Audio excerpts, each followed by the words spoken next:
Around 170,000 people die from a neglected tropical disease every year. Survivors are often left disabled. But the World Health Organization says it's made massive progress. A record number of treatments have been distributed in the past 5 years. Reports show political support and improved living conditions have been critical.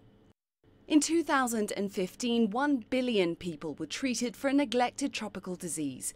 Over 500,000 received preventive treatment for elephantiasis, which causes parts of the body to swell.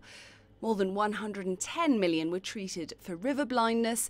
In the same year, the number of cases of sleeping sickness was reduced. And trachoma, the world's leading infectious cause of blindness, was eliminated as a public health problem in Oman, Morocco and Mexico.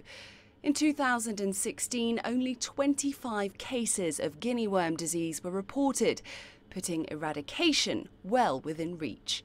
We have made progress even for diseases that are very complex and where we didn't anticipate such good results when we set the targets in 2012. I am mainly referring now to African sleeping sickness, where we have a number of cases that is well under 3,000 in 2015.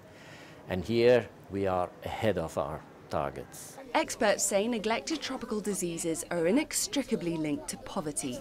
What we aim at is, on the one hand, that everybody with neglected tropical diseases has access to treatment, and at the same time aim to improve the living and economic conditions of these people so that they lift themselves out of poverty and that nobody with neglected tropical diseases is left behind.